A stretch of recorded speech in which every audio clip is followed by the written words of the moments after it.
Oh, you're ahead of me. Wow, that was easy. Good for you. Oh, I think we finally have gotten it. So thanks for your patience, anyone who was hanging out and wondering why we didn't start at 7. So there was some technical difficulties. And fortunately, I have a very competent 21-year-old who was reviewing YouTube videos, trying to figure out what this new issue is. But and Raphael, thanks for your patience. Oh, absolutely. Deep breath. Good thing we're doing stress management tonight. Yeah. Because tech always stresses me out. Okay, ready? Take 2. 2. Raphael, Aguon. There you go. Go on is how you taught me how to say your name. Welcome to Wellness Wednesday. Thank you. Thank you. It's an honor to be here. Thanks for inviting me. I appreciate it. Oh my goodness. So I'm, one of those serendipitous things that we connected not very long ago. We are new, fast friends, and I am thrilled to have you on inside the Facebook group, Brain Wellness and Dementia Prevention. And when we connected through Mission Wellness, and you were introduced as an occupational therapist, I was like, really? I'm here with another OT. This is fabulous. And this is Occupational Therapy Month. And This is also Stress Awareness Month. And so I thought you would be a very perfect guest to have here. So I'm grateful that you decided to say yes when I asked. Absolutely. Well, thank you for having me, and happy OT month to you. Yes. So I'm going to give, I'm going to read your bio. Okay. So Raphael Aguon is a transformational life coach, corporate trainer, and motivational speaker. You've been doing that since 2004. Right. Also a licensed occupational therapist for a long time. 30 plus years, specializing in physical disabilities and mental health. And this piece, I just love that you have a really strong spiritual background as well. And you actually completed 2 years of full-time graduate studies in theology with an emphasis on Carmelite spirituality. And Raphael specializes in teaching people how being happy is a choice and creating an abundant life in every area can be the result. And I felt that in the little training that I did with you last weekend. So we'll be sure to tell everyone about those special gatherings you have. So he teaches, quote, if you aren't naturally and easily attracting all the abundance your life desires, then you are chasing it, seducing it, or settling for what shows up. Raphael's work today specializes in teaching principles that ultimately and completely transform lives and businesses. We're lucky to be with you tonight. Thanks for being here. Again, thank you for having me. Really. So beyond that bio, all the shininess of the bio, we put all our best words forward for that. Tell us about you. So I got to know you a little bit. Let's share that story with the group. Sure. Yeah, it was a use the, what was the word, serendipitous? Yeah. That we met. I use the word synchronicity. And it's a Carl Jung term. And I'll start off with this. It's kind of fun, but the idea that when an ordinary experience all of a sudden takes on extraordinary meaning. And so that's his definition of it. And whenever we have these coincidences in life, but somehow have deeper meaning, then we know that somehow, some way, that what I call is when heaven touches earth. All right. So, it's a semi-miraculous thing that occurs only because we attach so much meaning to it. All right. And it's up to us, in terms of what we want to attach meaning to and how we want to look at life in general. So a little bit about me. I've been an occupational therapist since 1985. I graduated from San Jose State, California, out in California. And I started my career at Walter Reed, Army Medical Center in Washington, D.C. And so I had a really nice start to my career. because people who know Walter Reed, it's kind of the Army's medical mecca, so I had an opportunity to really start my career off in a nice way. I was very fortunate. But I come from a very Catholic family, and I have 9 siblings, so there's 10 of us kids. And I used to tell the story in an odd way, but I've learned to tell it much better. So I grew up with 9 playmates, and we grew up in a gated community, believe it or not. And it was because my father was enlisted in the Army, and we were on an Army post, which was gated.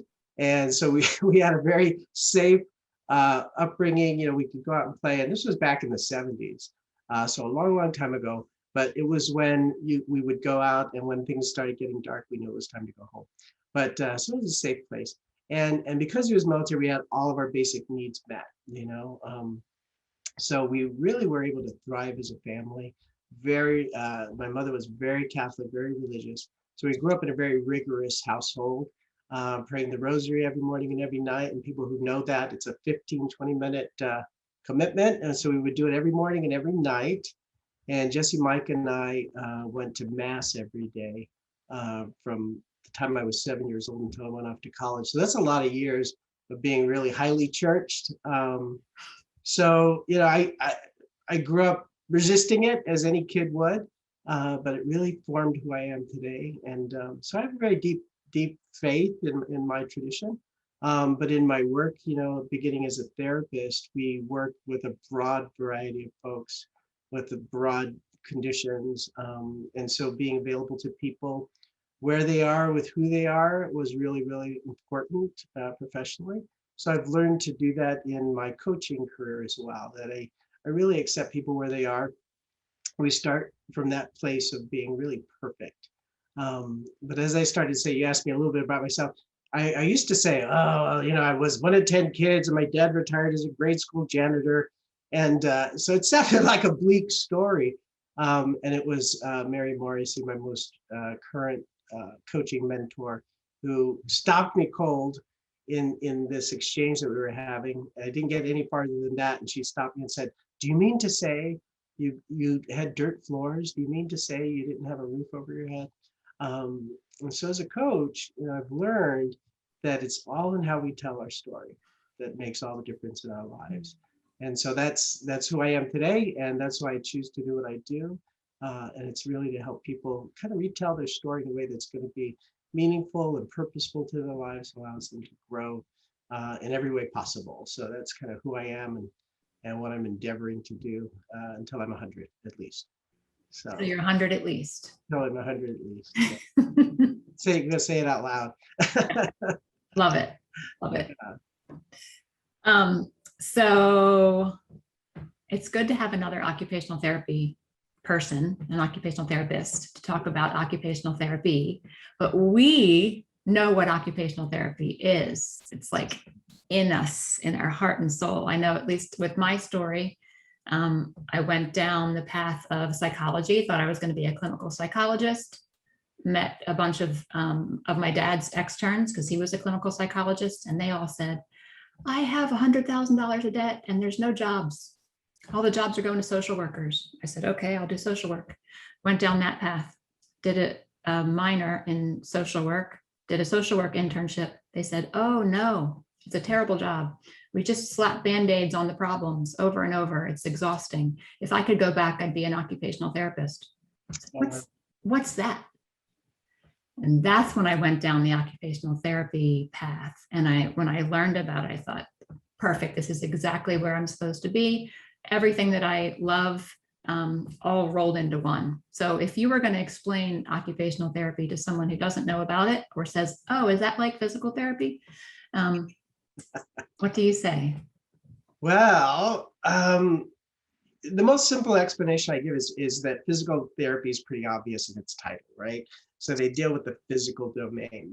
They deal with strength, endurance, balance, recovery from injury or any neurological event that occurs. And I'm in someone's home right now because I'm doing home care, and I'll explain to them, they get you walking from point A to point B, and once you get to point B, that's kind of where I come in. You got to do what you got to do every day because your first job, first and foremost, is being able to take care of yourself. And so, they kind of begin to understand that we're function related. I tell them that the very most basic philosophy of occupational therapy is to promote independence through occupation, through meaningful, purposeful activity. And when we get involved in their lives and what's important to them, they buy in, to what we're about from the very beginning. And so it becomes a very easy endeavor. So starting with, very basic self-care activities, toileting yourself, bathing, dressing, fixing yourself breakfast, and then we go from there. So that's kind of how I explain it, and they tend to get it much more quickly. Right. So you don't have to have a paid occupation to benefit from occupational therapy. It's No. how you occupy your time from the moment you wake up to the moment you go to bed. What is meaningful in your life? What do you need to be able to do? That's right. Yeah. Because you probably know this, especially with the geriatric population, the elderly population, right? We go in, they're retired, and they look at you and I don't need a job. I'm already retired. So that's usually how they understand it. But I always go back. Well, your first job is to be able to take care of yourself. And we as Americans, we have that fierce independence, right? And so there's even stuff around that with other cultures that we go and take, we take care of Latino families or folks from Africa or other cultures where, independence isn't necessarily the way to go as much as it is, an honor for the grandchild to come in and help the grandparent, so we have to honor that too. But we go in and we try to promote, that fullness of life in a way that's important to them. Yeah, absolutely. Right. So you've worked in occupational therapy in a variety of fields. That was one of the things that attracted me to occupational therapy, because before I had, a career, I had lots of summer jobs. And by the end of the summer, I thought I could never do this again. And I'd pick a different job next summer. Well, I can never do this again. I get bored so quickly. And so when I learned that occupational therapy can be working with infants in a neonatal clinic, teaching them how to suck, and also in mental health and in geriatrics and in the school system, I thought, oh, I'll never get bored. That's great. So you've worked in multiple different areas. Can you just touch on some of those? Sure. We're all made differently, right? We're all different. We have different ways of wanting to experience life. And for me, I'm like you, I get bored easily. And, I think we talked about it, but I've moved 26 times since I was 18 years old. I've had a taste of 10 careers. So, my desire for life and experiencing life is really important to who I am. So occupational therapy really fits the bill when it comes to diversity and of experience and the types of people and situations that you find yourself in. So yeah, I've worked as a clinician in hospitals, nursing facilities, outpatient care, home care. I've held every position from clinician to director of rehab to regional director. I had the honor of starting an in-house therapy program, really at the largest nursing facility in Washington, D.C. And it was 365 beds, which it was built back in the 80s. They don't even build them that big anymore, but it was a huge facility. And we had contract therapy services. And when it was purchased by a company, they asked me to come in and create a department, an in-house department. So that was I call that the pinnacle of my career. A lot of challenges, a lot of good experiences, but decided to move on, and I'm back to doing one-on-one care again. So that's really important to me. I've done hand rehab, which is a real passion that I've had. So if anyone's interested in something that gives them variety, this would be a perfect career to consider for sure. Yeah. So now we've done our OT pitch for anybody who's looking for a career choice, or for anybody who needs assistance in a wide variety of things. One, perhaps being stress management. That is one area that we might focus on as an occupational therapist. You and I discussed recently how you were in somebody's home and their stress had also led to pain.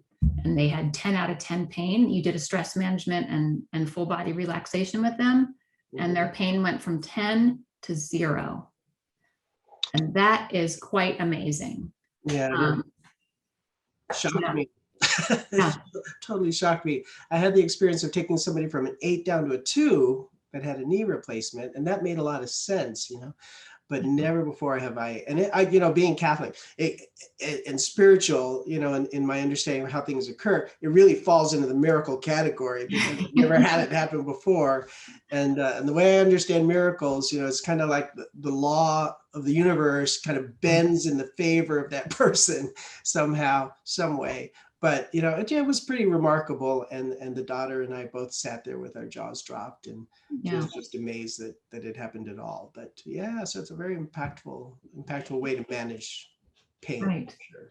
And I think, in thinking of my personal experiences, that patients are most receptive to stress management when there is pain and their medication is not effective, or they've been waiting for 2 hours for the nurse to bring it to them and they just can't wait any longer. And they'll say, I can't do therapy, I hurt too much. And I said, well, how about if you just stay in your bed right there and we do this breathing exercise together, or some gentle yoga while you're sitting, or this progressive relaxation. And in my experience, that's when people are most receptive. Also using my career, before I came to the United States, or before I worked as an OT in the United States, I was working as an OT in Scotland, and I worked in mental health. They call it mental health there. We call it psych here. And we did lots of stress management and relaxation there, inpatient psych, and that was very effective. And along with our stress management information that we'd like to provide tonight, it's important to note that stress influences every aspect of our lives, is a contributor to every chronic illness, including dementia, including autoimmune diseases, including cancer and heart disease. And last weekend, in your group that you run every other Saturday, and we'll make sure that everybody gets information about that, you did a whole presentation on stress management. So you are prepped and ready to give us some information about stress management. You want to give us some highlights? Sure. Yeah, I got my introduction to this topic, when I started in the military, and I was on a psychiatric unit at Walter Reed, and the psychiatric population is major depression, schizophrenia, bipolar disorder, all the major disorders. So being able to teach stress management in that type of a setting was pretty demanding, as you experience folks with the different symptoms that they're experiencing. And so when we sit and we discuss, stress management, and I ask them the very basic question: is stress good or bad? And you'd be surprised at how many people just simply say it's bad. Everybody understands stress as a bad thing. And yet I remind folks of the nice experiences in life, like a wedding, is a wonderful experience, but can be very stress inducing. Having a childbirth is a wonderful thing, but very stressful.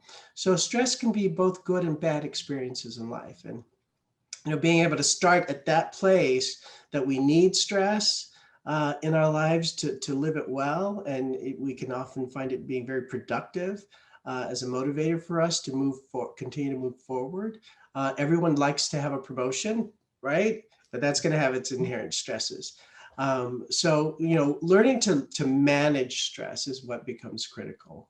It's not stress elimination 101, it's stress management 101. So I like to start off by just having people recognize that it can be both good and bad. So how do we experience stress? And there's something called the stress response. And I give the example of approaching an unfamiliar dark alley in a big city that we've never walked down before. And the stress response becomes familiar to all of us because we've all had that kind of experience. And so what happens is, we have an increase of heart rate, increase of blood pressure as a result, changes in our breathing, our respiration either becomes shallow or rapid. Our muscles become tight because we're going to get ready to run. Our senses become more keen. So I might, see that paper blowing or hear something over my left shoulder, and I'll turn to look. So that's the stress response. All right. Whether it's good or bad experience in life, that's what happens to our bodies physiologically. So if we're in that state of stress constantly, that's when our bodies begin to break down, right? We can't go through life always with our blood pressure up because it'll lead to, a bad event. So learning how to basically recognize stress is going to be the first key. And then the second piece is to learn how to manage it, right? So the best way to manage it, and I know we're limited in time here because there's lots of strategies for managing stress, but the quickest and easiest way is to reverse that stress response by breathing deeply, right? So I encourage people to, take a nice deep breath in through your nose, count of 2, and then exhale through your mouth, count of 4. And if we do that a minimum of 5 times, you're going to experience a reversal of that stress response, right? So your heart rate's going to slow down, your blood pressure is going to drop, your muscles are going to begin to relax. And then we just move into that zone of wellness again, that we're starting to get back to that state of evenness, the homeostasis place where things are just kind of balanced in a better way. So that's one thing, that I like to teach in terms of how to reverse it. And you can do it anywhere, right? Because the brain doesn't know. The brain doesn't know if what's happening in my life in this moment is good or bad. It just knows that it's reacting, right? And it's a reaction that gets elicited with any stressful experience. So, yeah, even with a stressful thought, like I was having 40 minutes ago when I couldn't go to Facebook. So thank you for I just did my 5 deep breaths. I'm feeling much better. Good. Stress was lingering. Yeah. And you added to my group too, by the way, when you talked about the sympathetic nervous system and the parasympathetic nervous system. So, how we get back into the state of ease again, that's this idea that I can begin to control my situation merely by, like you said, by my thoughts, right? Because our thoughts lead to things, and the thing that I want to experience is wellness. Right. So if I think myself well, now it sounds kind of ridiculous and almost naive, but there really is power in our thinking and how we can even think ourselves well. I'm sure there's lots of studies out there that can be mentioned, but it's this idea that what I begin to imagine can become real in the world. Okay, so yeah. If I have cancer, for example, that might be a very serious condition, but if I think myself, in a positive way, I'm going to begin to pay attention to the things that I need to do to stay healthy, the appointments I need to make, the questions I need to ask, the people I need to surround myself with, right? All of that's going to start to come in because I'm in a more positive state. And a more open state. And so the wellness begins, in the way we think about our situation that we find ourselves in. Yeah, I want to get into that more broadly after I just jump back to that sympathetic and parasympathetic nervous system, because I just want to touch on that a little bit longer. Anything that we can do to take us out of the sympathetic nervous system, which is fight, flight, or freeze, and you have another F for that, faint. And the 4 Fs. The 4 Fs, yes. And if we can get into that parasympathetic nervous system, that's our rest, digest, and heal. So taking that time to do the 5 deep breaths, or to go for a walk in nature, or to write a gratitude list, or to call a good friend, anything that can take us into that space, allows our body to be in the healing mode. So as a health coach, that is my, focus to regularly talk about. And as a yoga teacher and as an occupational therapist, how can we get into that parasympathetic nervous system? So you mentioned thoughts. And in my personal history, I got a multiple sclerosis diagnosis back in 2006 and went through an extended period of fear, constant fear. Because I saw lots of people in wheelchairs as an occupational therapist, who needed help to get themselves dressed, or who even needed a motorized wheelchair because they couldn't even push a manual one. I read a book where they said, what to expect in your first year with MS. And they talked about, you might lose your sight and what happens if you lose your sight while you're driving? What happens if you lose your bowel function while you're making love? It's like, oh my God, I had to get rid of the book. I had to literally remove it from my personal space and put it in the library Dropbox, even though I owned the book. Done. And that shift, I got introduced to The Secret from a friend, and that shift about thinking, changing your thoughts, which is not an easy thing to do and takes a lot of effort, made that fear slowly start to go away, and really good things start to happen.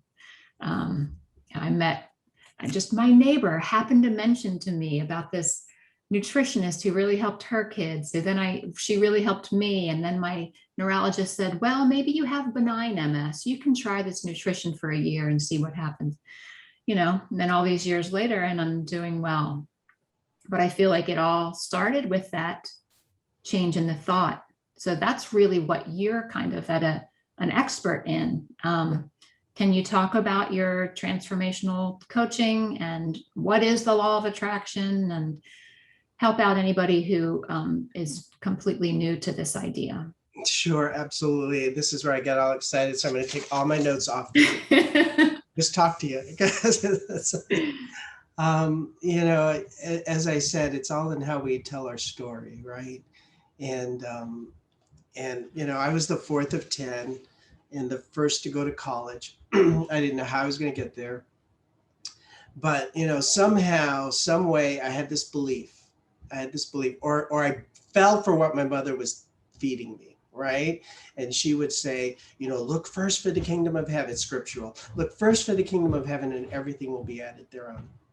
And I'm paraphrasing. But, it's this idea, that somehow we think of heaven as some far off place.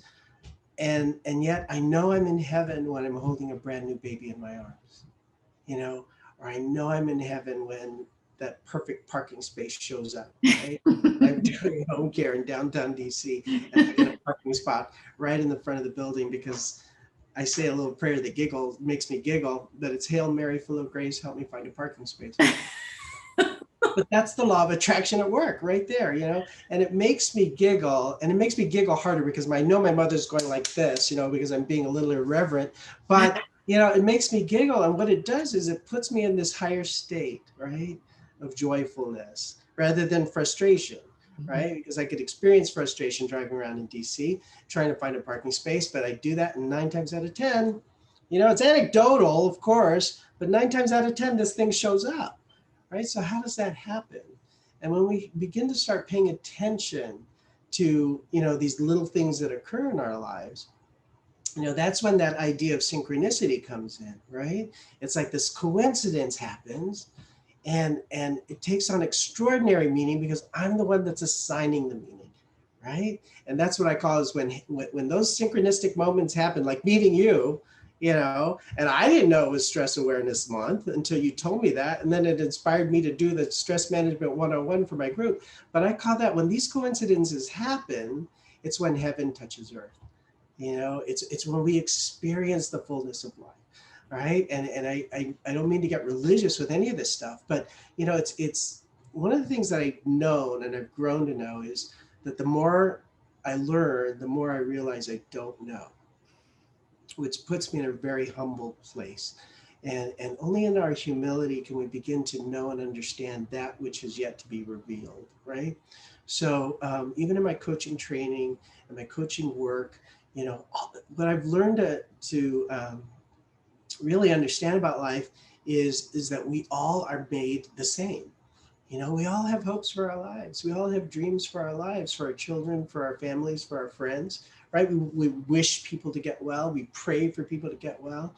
These are thoughts. These are all, things that we conjure up in us to help another person on the planet, right? Somebody who's really important to me.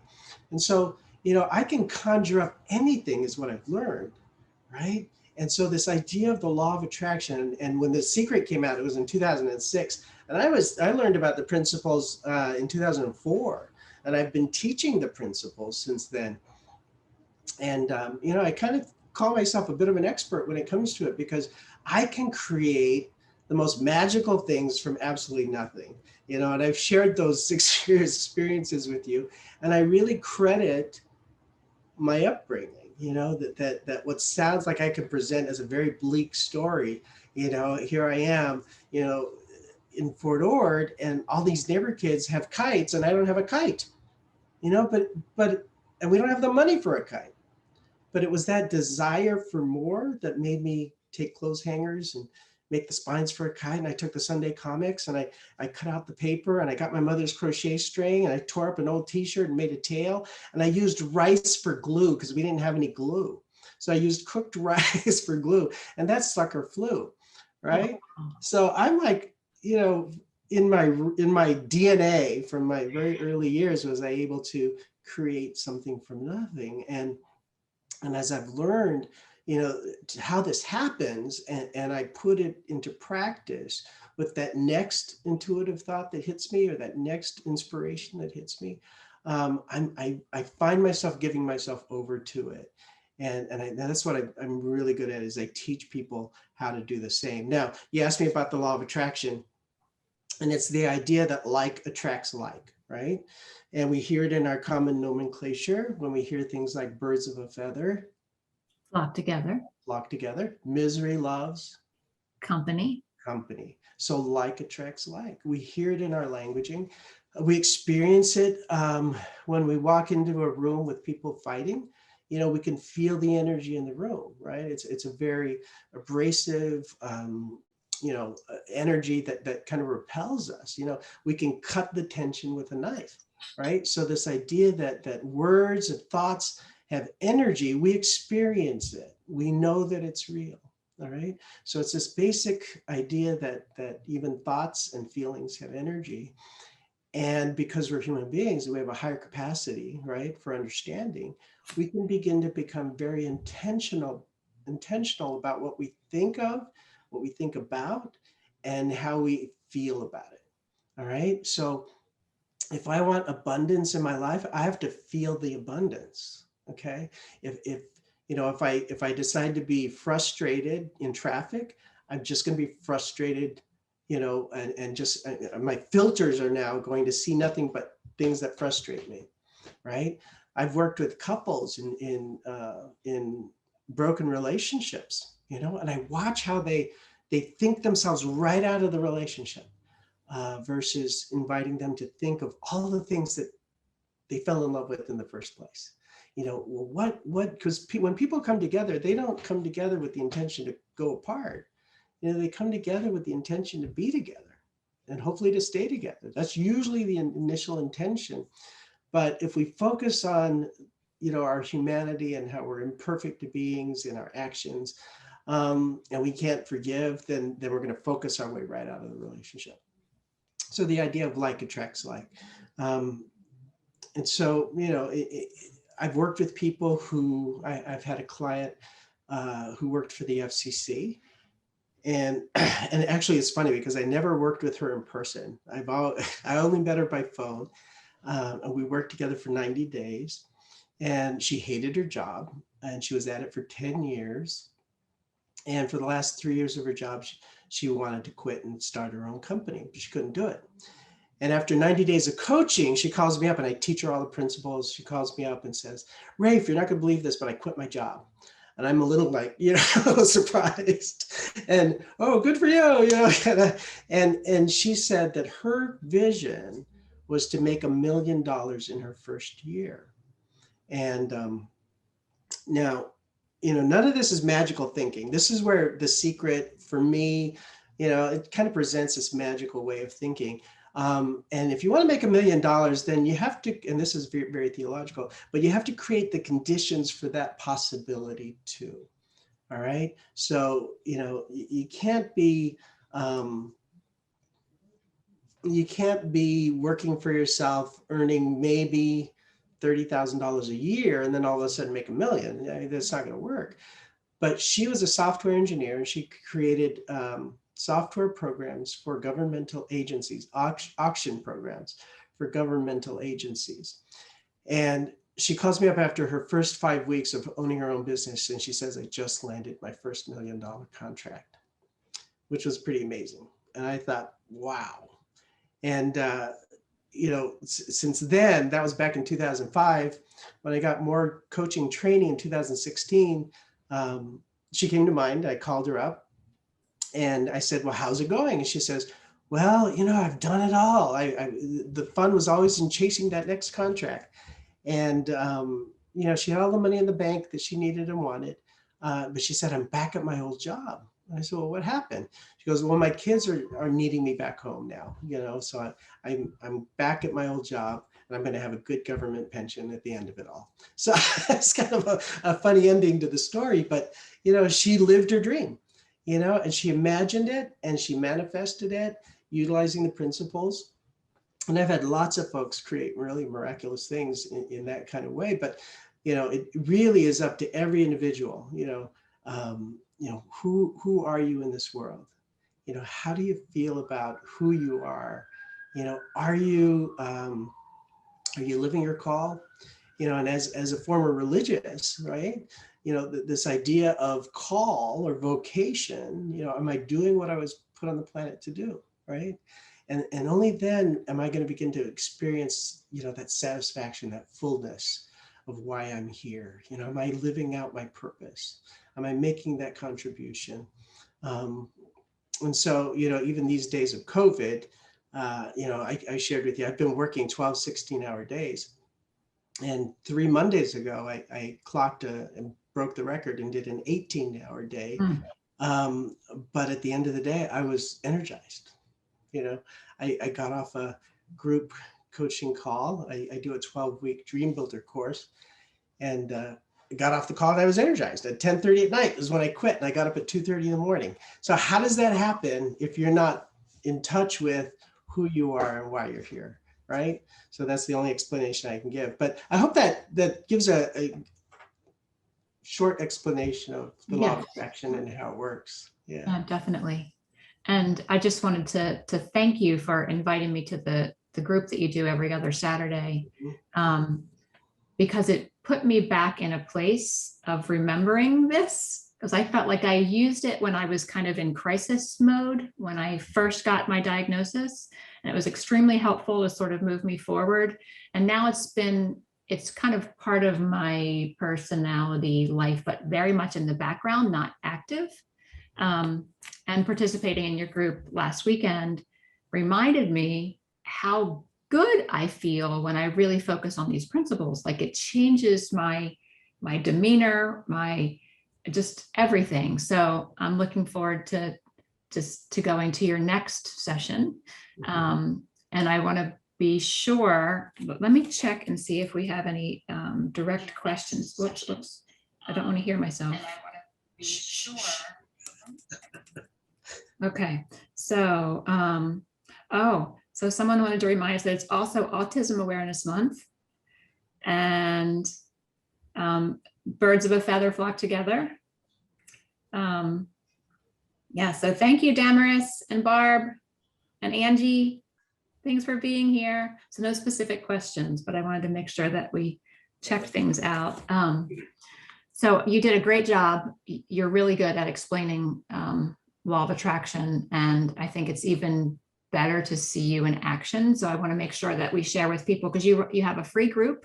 You do paid coaching as well, but you have a free group that I think people can benefit from.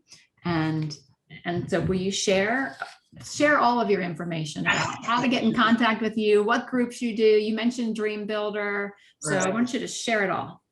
Okay, well, when I was first trained as a coach through Coach University, which was founded by Thomas Leonard, who founded the International Coaching Federation. So he founded the organization that certifies coaching schools around the world. So that's where I got my first training. Back in 2004, I completed a 2.5-year program.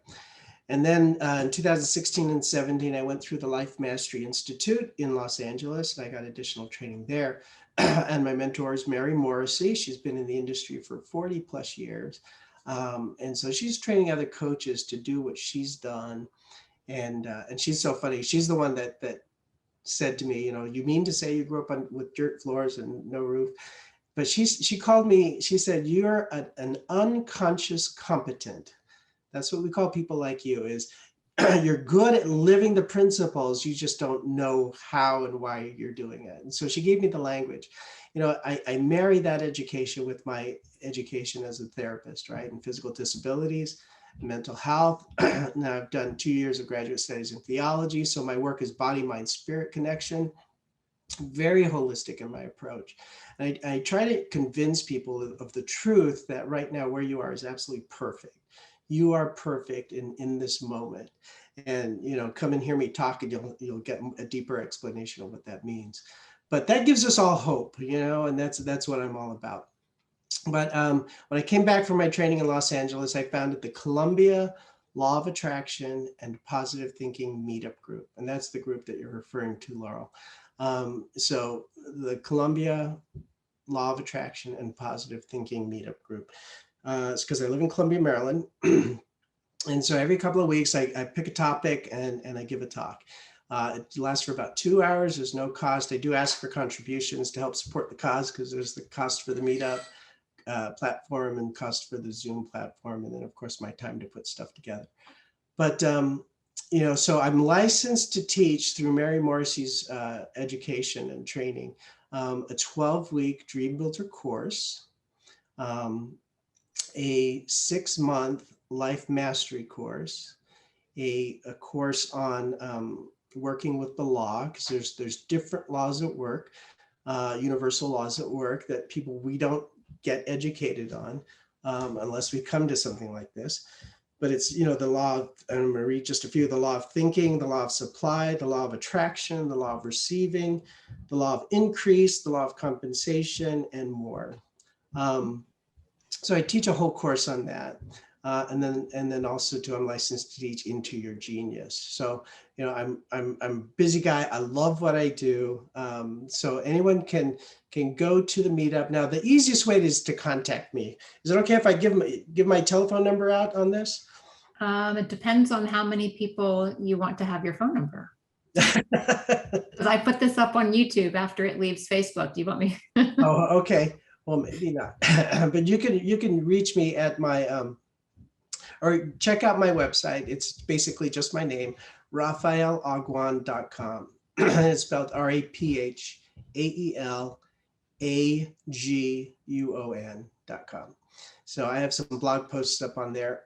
Also, I modeled my work after Saint Therese of Lisieux. She's a little Carmelite nun who was elevated to sainthood. And she's actually one of the 32 doctors of the Roman Catholic Church.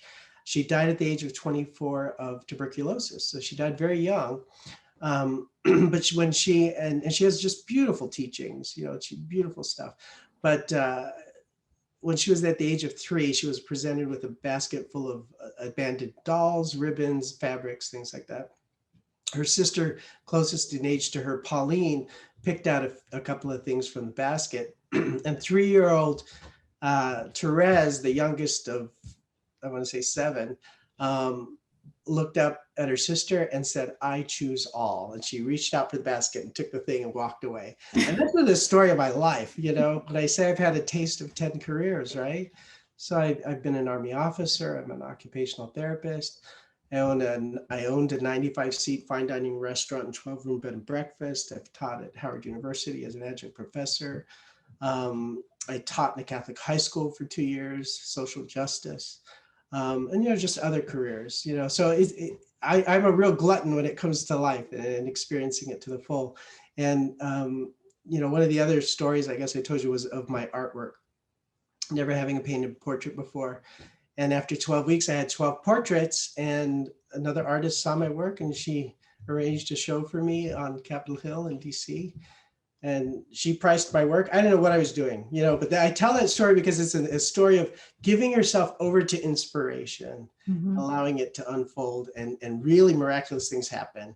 And I sold 8 of the 12 paintings the night of that reception. And she priced my work from $550 to $1,200. So I just have these experiences in life where, it just gets bigger and better and more wonderful. And I'm convinced that it happens to me, but for you. It happens because I get to be that living example of what it looks like to live with faith, or belief that anything is possible. And I'm 5'4" on a good day. So I'm a little guy, and I, people overlook me constantly. But I'll tell you, my life has been really, really full. If I could use the word blessed, and we're when you think about that, and this is what I teach, is that gratitude and love are the 2 highest frequency of energies that we can experience as human beings. So I'm very, very grateful to be doing what I'm doing, to be here with you tonight, to be sharing all this stuff. But I'm real passionate about helping people achieve the best for their lives. And so please feel free to get in touch with me. I do a 30-minute discovery call with anyone who's interested. It's no obligation, but it's exciting and fun. And I get to see where you are in your life and where you want to go. And that's my mission, is to help as many people as I can. Yeah. That's awesome. So if there's anybody watching who wants to message me, can I give them your number? Sure, absolutely. Okay, so we'll do it like that so that they can get in touch with you without broadcasting your number. Great. And texting me, by the way, is the fastest way to get a response, because did I mention I work a lot of hours lately? Yeah. I'll be glad when COVID is done. I will be so glad when COVID's done. Yeah, he's on a COVID call center and then does home health and then does coaching. So yeah. Busy guy. Well, you kind of wrapped it up beautifully with love and gratitude being like the highest, how did you say it? Frequency of energy. Frequency of energy. And human beings can emit. Yeah. I mean, we feel different when we're in that state, right? Absolutely. Yeah. So we open ourselves up to so much more. We open ourselves up, and when we feel the feeling of that expansiveness, that's when we know we're doing what we're supposed to do. Yeah. So how about if we end there, because that's a great place to end on. I am grateful for having met you, grateful that you shared your time with all of us tonight, and I can't wait to connect again. Yeah, what an honor. Thank you. I appreciate it. Take care. We'll do yoga together. Soon, very soon.